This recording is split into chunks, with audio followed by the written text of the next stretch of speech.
नमस्कार, मैं हूं शोभा पाटिल। 12वीं कक्षा में आप सभी का स्वागत है। आज के इस वीडियो में एचएससी बोर्ड परीक्षा 2021 का कृति पत्रिका का प्रारूप देखने वाले हैं और इसमें नमूना कृति पत्रिका मतलब प्रश्न पत्र और उसका आदर्श उत्तर पत्र भी देखने वाले हैं। हम विभाग के अनुसार यह देखते जा रहे हैं। पिछले दो वीडियो में हमने विभाग 1 और विभाग 2 का नमूना कृति पत्रिका आदर्श उत्तर पत्र देखा है।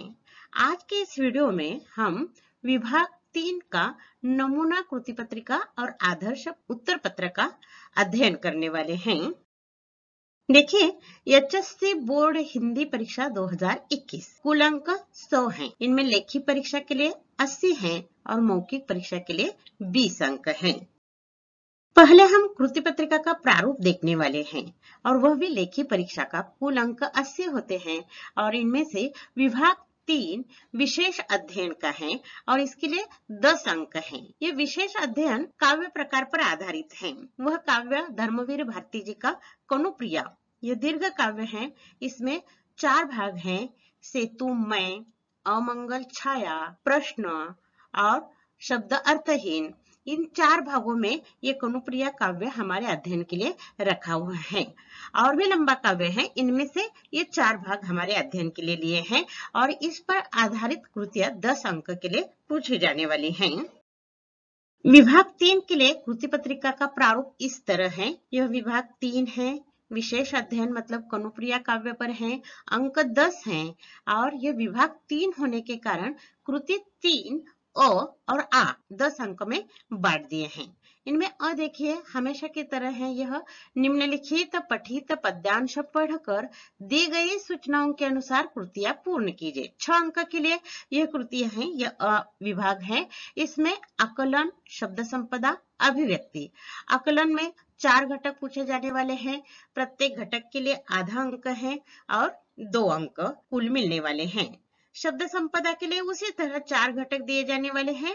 आपको लिखना है 4 घटक। हर एक घटक के लिए आधा अंक है और कुल अंक 2 है। जो पद्यांश दिया जाने वाला है उस पर अभिव्यक्ति पूछी जाने वाली है। वो 40 से 50 शब्दों में हमें लिखनी है 2 अंक के लिए। इस तरह यह विभाग 3 की कृति तीसरी है। इसमें अ भाग है। ये 6 अंक के लिए है। कृति 3 आ यह विभाग है। निम्नलिखित प्रश्नों के उत्तर 80 से 100 शब्दों में लिखिए।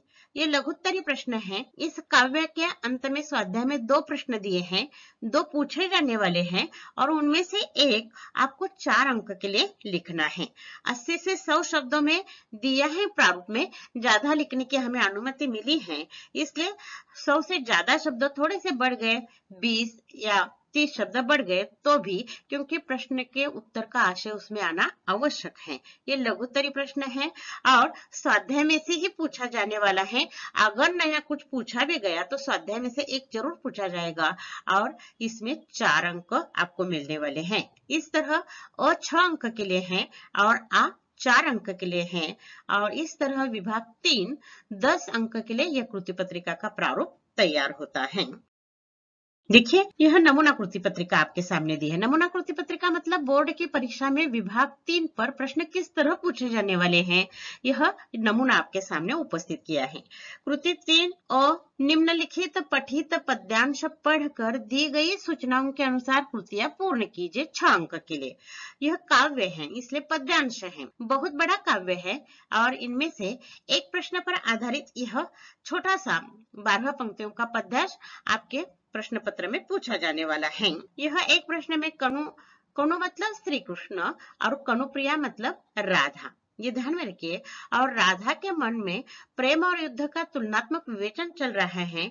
उसे युद्ध अच्छा नहीं लगता। वह कृष्ण से प्रेम करती है और जब कृष्ण युद्धभूमि पर चला जाता है तब राधा को लगता है कि उसका प्रेम का बिछोह हो गया है और उस समय उसके मन में आए हुए विचार जो है ये इस पद्यांश में दिए हैं कि राधा के अनुसार युद्ध और प्रेम का अर्थ क्या है और वह श्री कृष्ण का युद्ध का अर्थ जो है, युद्ध का सत्य है, वह भी सोचती हैं।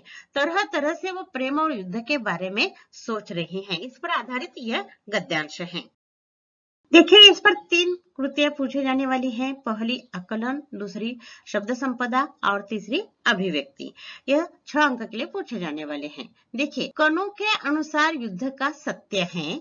यहाँ प्रश्न है, उस काव्य पंक्ति में अंतिम 2 पंक्तियों में इसका उत्तर आ गया है, इसमें गलती नहीं करना। यह राधा का विचार नहीं है। मान लो तुम्हारा युद्ध सत्य यह है, ऐसे कनुप्रिया कहती है। मतलब राधा, कनुप्रिया मतलब राधा कहती है कनु को, मान लिया तुम्हारा युद्ध सत्य यह है। कौन सा युद्ध सत्य है? पाप पुण्य, धर्म अधर्म, न्याय दंड, क्षमाशील। यह यहाँ आकलन के लिए पूछा जा सकता है। अथवा इन काव्य पंक्तियों में से काव्य पंक्तियां पूर्ण कीजिए अथवा सही गलत लिखिए, इस तरह के लिए भी पूछा जा सकता है। निम्नलिखित शब्दों के उपसर्ग युक्त शब्द बनाइए।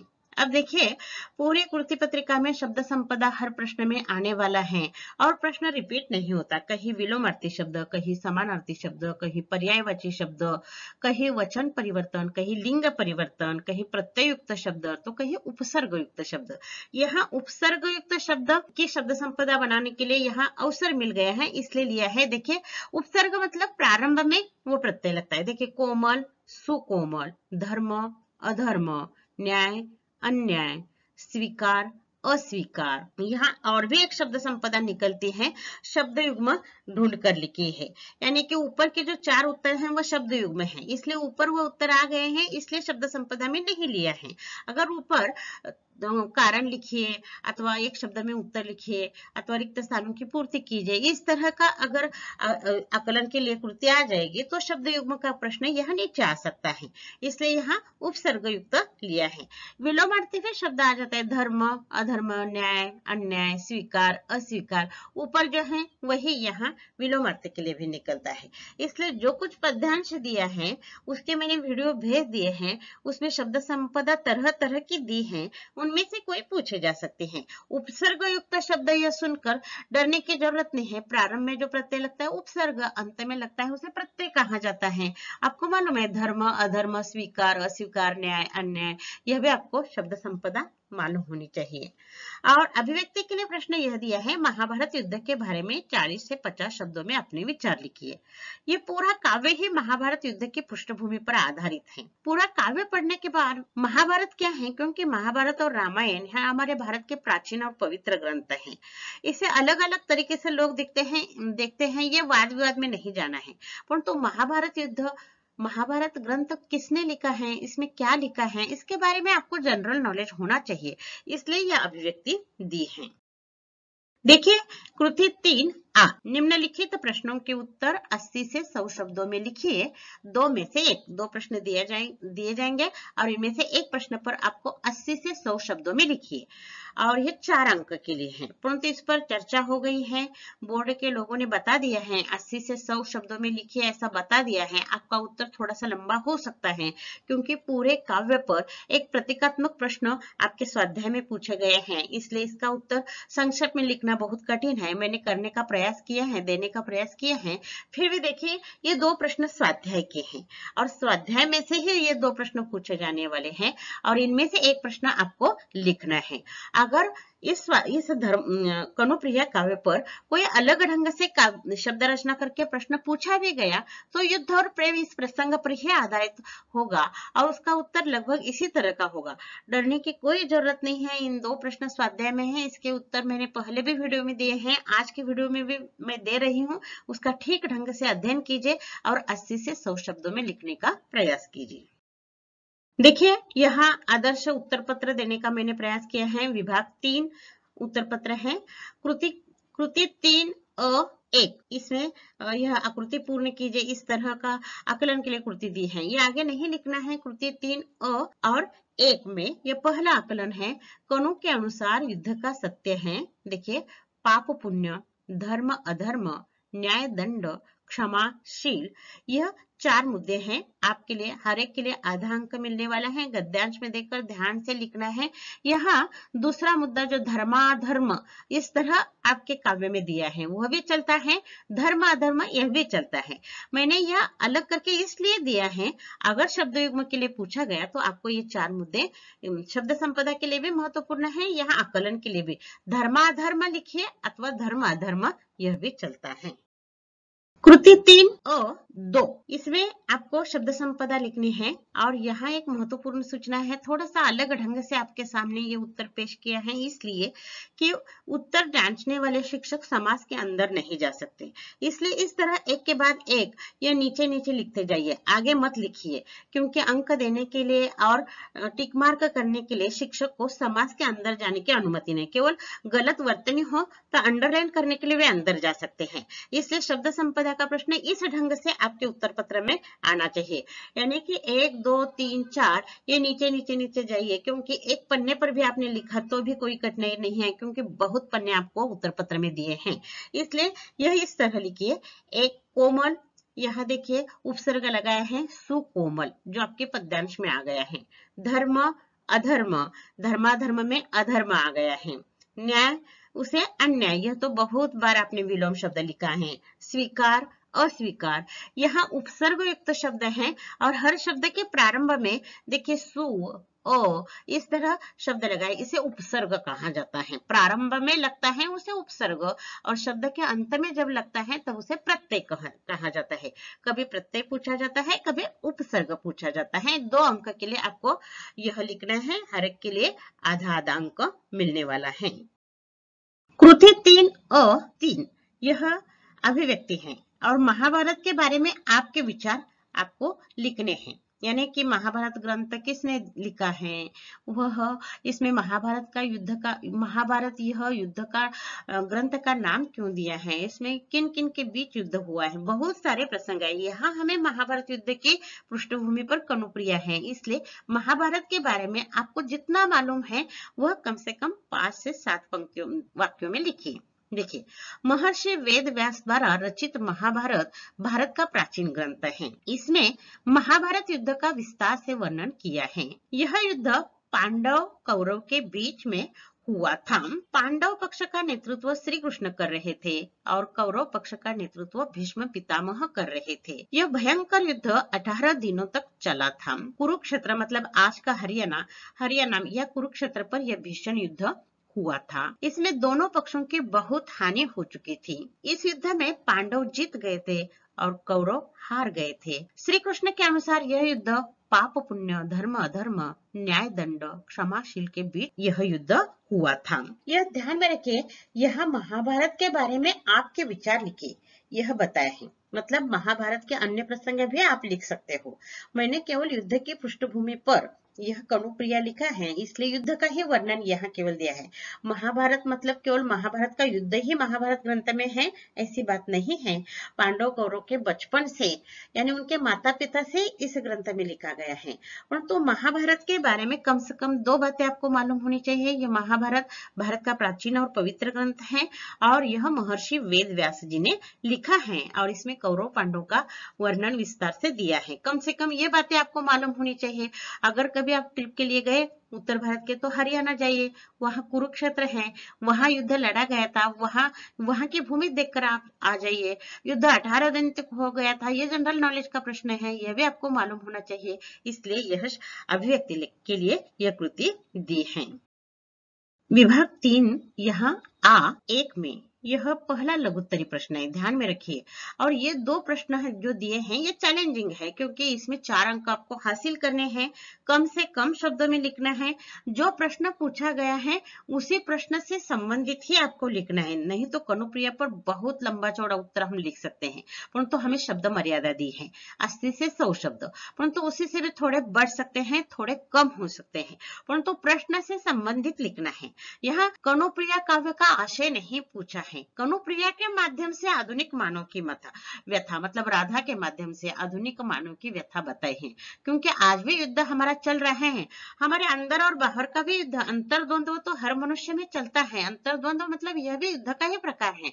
यह आधुनिक मानव की व्यथा हमें यहाँ बतानी है, कम से कम शब्दों में बतानी है और उदाहरण से वो स्पष्ट करनी है। देखिए, प्रस्तावना दोनों प्रश्नों की एक जैसी आने वाली है। आपको एक ही प्रश्न लिखना है, परंतु दोनों प्रश्नों की प्रस्तावना एक जैसी होती है। परंतु प्रस्तावना में तुरंत हमें जो प्रश्न पूछा गया है उसी से संबंधित एक वाक्य लिखना है, ताकि जांच करने वाले लोगों को मालूम होना चाहिए कि आपने दो में से कौन सा प्रश्न चुन लिया है और आप लिख रहे हैं। देखिए, डॉक्टर धर्मवीर भारती हिंदी के श्रेष्ठ कवि हैं। कनुप्रिया यह उनका बहुचर्चित काव्य है। इसमें कवि ने राधा का प्रेम और युद्ध का तुलनात्मक विवेचन करते हुए आधुनिक मानव की व्यथा बताई है। राधा का प्रेम और महाभारत युद्ध, इन तुलनात्मक विवेचन किया है क्योंकि राधा के मन में सतत अंतर्द्वंद चल रहा था। प्रेम या युद्ध, प्रेम श्री कृष्ण और युद्ध, श्री कृष्ण युद्ध के लिए गया है, इसलिए राधा को विरह हुआ है और इसी कारण उसके मन में व्यथा है। आज के मानव में भी यह व्यथा है, ये हमें इस उत्तर में बताना है। देखिए, राधा को प्रेम त्याग कर युद्ध का अवलंब करना निरर्थक लगता है।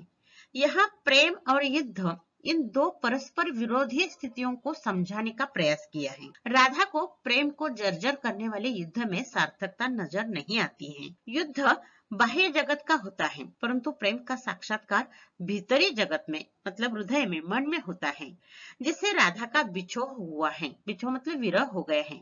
युद्ध के लिए श्री कृष्ण युद्ध भूमि में गए हैं और राधा उस युद्ध को पसंद नहीं करती है। ठीक उसी तरह आज का मानव केवल बाह्य जगत में जीता है। वो भौतिक सुख सुविधा में खो जाता है, परंतु उसका आंतरिक जगत खोखला रहता है। यह भौतिक सुख सुविधा, कठिन लगेगा शब्द, भौतिक सुख सुविधा मतलब गाड़ी, बंगला, संपत्ति, ये भौतिक सुख सुविधा है। सब कुछ घर में है, परंतु मन में कोई ना कोई ग्लानि है, दुख है, व्यथा है, चिंता है, इसलिए उसका आंतरिक जगत खोखला रहता है। सब कुछ होकर भी वो सुख का आनंद नहीं लेता। जैसे युद्ध में होता है, वैसे ही आज के मानव के जीवन में भी हो रहा है। यह आधुनिक मानव की व्यथा आपको इस प्रसंग से बताना है। देखिए, प्रारंभिक 3 पंक्तियों में मैंने राधा का युद्ध और प्रेम के बारे में विचार और राधा क्यों दुखी है यह बताया है, और तुरंत आधुनिक मानव की ओर हम आ गए हैं। यानी हमें कनुप्रिया में ही सब कुछ विस्तार से लिखने की जरूरत नहीं। कनुप्रिया के 2 महत्वपूर्ण मुद्दे लेने हैं, राधा का प्रेम, राधा कृष्ण का प्रेम और महाभारत युद्ध की भीषणता। ये 2 मुद्दे स्पष्ट करना और तुरंत आज के मानव के पास आ जाना। आधुनिक मानव बाह्य जगत में जीता है, वह भौतिक सुख सुविधा में खो जाता है, परंतु उसका आंतरिक जगत खोखला रहता है। विभिन्न सुख सुविधा होकर भी आज का मानव अनेक शारीरिक और मानसिक समस्याओं के कारण भीतर से खोखला और असुरक्षित हो गया है। भाईचारा, प्रेम और सहयोग समाप्त हो रहा है और स्वार्थ तथा आत्मकेंद्री भाव पनप रहा है। यह बहुत लंबा उत्तर लिख सकता है, वीडियो में मैंने दिया है। आज मनुष्य अति महत्वाकांक्षी हो गया है, प्रगति चाहता है और सफलता के ऊंचे शिखर पर पहुंचने की इस कोशिश में वह स्वार्थी बन गया है, आत्मकेंद्री बन गया है। उसका भाईचारा, प्रेम, सहयोग, समाज सेवा, इस तरह के भाव सीमित हो गए हैं। यह आधुनिक मानव की व्यथा है। यह अलग ढंग से बताने का प्रयास किया है। फिर अगला परिचय देखिए, महाभारत युद्ध एक विशिष्ट स्थान और सीमित समय में हुआ था। जैसे कि शब्द संपदा में मैंने बताया है, महाभारत युद्ध 18 दिनों तक ही चला था, परंतु आज के मानव का युद्ध असीमित समय में हो रहा है। यानी बचपन में जूनियर केजी से ही कक्षा में पहला आना चाहिए, इस तरह का युद्ध प्रारंभ हो जाता है और नौकरी, रिटायरमेंट तक आदमी ये लड़ता ही रहता है, प्रगति के पीछे भागता ही रहता है। इसलिए आज के मानव का युद्ध असीमित समय के लिए हो रहा है। प्रगति के पीछे भागने वाला आज का मानव जीवन का असली सुख खो बैठा है। ये बहुत महत्वपूर्ण है। सब कुछ होकर भी असली सुख किसमें है, ये उसके ध्यान में ही नहीं आ रहा है, इतनी प्रगति के पीछे भाग रहा है और उत्तर का समारोह करना है। इस तरह कवि ने राधा के माध्यम से आधुनिक मानव की व्यथा को शब्दबद्ध किया है। इस तरह यह 120 से ज्यादा 100 से ज्यादा शब्द संख्या हो गई है और ये सभी का सभी आपके ध्यान में रह जाएगा, ऐसी बात नहीं है। इसमें से कुछ मुद्दे छूट सकते हैं, इसलिए मैंने थोड़ा सा विस्तार से दिया है। आपको परीक्षा में 120 शब्दों में ही लिखना है। और एक महत्वपूर्ण बात, ज्यादा से ज्यादा 4 परिच्छेद में लिखना, कम से कम 3 परिच्छेदों में उत्तर लिखना आवश्यक है। हर परिच्छेद के लिए 1 अंक, इस तरह 4 परिच्छेद में यह उत्तर लिखना है। उत्तर का समारोप महत्वपूर्ण है, प्रस्तावना महत्वपूर्ण है और उत्तर का मुख्य उत्तर जो है कम से कम 4 मुद्दों में लिखना है। यह मैंने 2 परिच्छेद में दिए हैं, अगर आप मुद्दों से भी लिख सकते हो और भी आकर्षक हो सकता है। इस तरह 4 अंक के लिए 4 परिच्छेदों में 100 शब्दों में यह उत्तर लिखना है। देखिए कृति 3A, दूसरा प्रश्न यहाँ दिया है, राधा के दृष्टि से जीवन की सार्थकता। इस पर आपको यह 80 से 100 शब्दों में उत्तर लिखना है। प्रस्तावना मिलती जुलती है। डॉक्टर धर्मवीर भारती हिंदी के श्रेष्ठ कवि हैं। कनुप्रिया काव्य महाभारत युद्ध की पृष्ठभूमि में लिखा हुआ बहुचर्चित काव्य है। इसमें राधा प्रेम और युद्ध की व्याख्या करती हुई जीवन की सार्थकता बताती है। पहले जैसे उत्तर में है वैसे ही इसमें मुद्दे रिपीट हो सकते हैं, क्योंकि प्रेम और युद्ध की व्याख्या राधा कर रही है। राधा का प्रेम और महाभारत युद्ध का प्रसंग कनुप्रिया काव्य राधा का प्रेम और महाभारत युद्ध का प्रसंग कनुप्रिया काव्य की कथा का मूल स्रोत है। प्रेम और युद्ध परस्पर विरुद्ध स्थितियां हैं। प्रेम सृजनात्मकता का प्रतीक है और युद्ध विनाश का प्रतीक है। राधा युद्ध के जटिल क्षणों की अपेक्षा तन्मयता के क्षणों को महत्व देती है। वह जीवन की सार्थकता प्रेम में मानती है। इतिहास का क्रूर चक्र राधा के प्रेमी कनु को उसकी बाहों से छीन कर ले गया है। फिर भी राधा उस प्रेम के प्रति निष्ठावान है। तन्मयता के गहरे क्षणों में जीने वाली राधा का सरल मन जटिल और यथार्थ की विषमता को झेल नहीं पाता है। इसलिए राधा मानवीय अस्तित्व के प्रश्न को बार बार उठाती है। वह कनु से पूछती है कि युद्ध की सार्थकता क्या है। उसे कनु के कर्म, स्वधर्म, निर्णय, दायित्व ये शब्द अर्थहीन लगते हैं। मतलब राधा को यह प्रेम महत्वपूर्ण लगता है, युद्ध नहीं। यही बात अलग अलग ढंग से बताए हैं। इस तरह राधा की दृष्टि से जीवन की सार्थकता के लिए युद्ध नहीं तो प्रेम आवश्यक है। इस तरह आपको लिखना है। देखिए अब परीक्षा नजदीक आ गई है, आप सभी ने तैयारी कर भी ली है, फिर भी कुछ छात्रों के लिए उत्तर की जरूरत होती है। इसलिए वीडियो में फिर से मैंने यहाँ रिपीट किया है। 80 से 100 शब्दों में दोनों भी प्रश्नों के उत्तर नहीं है, यहाँ बढ़ गया है। इनमें और भी कम करके आपको 100 शब्द में लिखने का कौशल अब बीच के इस समय में करना है। और यह 2 प्रश्न हैं, इनमें से एक प्रश्न आपको अच्छी तरह से तैयार करना है। 4 अंक के लिए 4 परिच्छेदों में प्रस्तावना, मुख्य उत्तर और उत्तर का समारोप आवश्यक है। और जो प्रश्न पूछा गया है उसी से संबंधित आपको 12 पंक्तियों में उत्तर लिखना है। 4 परिच्छेदों में 12 पंक्तियों में आपको उत्तर लिखना है। देखिए अब आपका कौशल है, आप स्किल का इस्तेमाल कीजिए। इनमें से कुछ शब्दों वाक्य काट छाट करके आपको कम से कम शब्दों में उत्तर लिखना है। हाँ एक बात है, 80 से 100 शब्दों इसका मतलब 80 ही होने चाहिए, 70 भी हो गए ठीक है, और 100 से ज्यादा बढ़ गए, परंतु ज्यादा मतलब 200 नहीं, ये ध्यान में रखिए। 20-30 शब्द बढ़ सकते हैं, क्योंकि उत्तर कम करना इतना यह सार है, इसलिए कम करना बहुत कठिन है। इसलिए हो सकता है 120-130 शब्दों तक आप उत्तर तैयार कीजिए। और इस तरह विभाग 3 10 अंक के लिए पूछा जाने वाला है। प्रारंभिक अ है वो 6 अंक आराम से आपको मिल सकते हैं। आ में आपको थोड़ी सी तैयारी करनी है और यहाँ 4 अंक हासिल करना है। इस तरह विभाग 3 विशेष अध्ययन कनुप्रिया पर अ 6 अंक के लिए और आ 4 अंक के लिए, इस तरह 10 अंक के लिए ये तीसरा विभाग पूछा जाने वाला है। ठीक ढंग से आप इसकी तैयारी कीजिए। और यहाँ विभाग 3 समाप्त हो जाता है। अगला विभाग लेकर हम अगले वीडियो में आएंगे। तब तक के लिए धन्यवाद।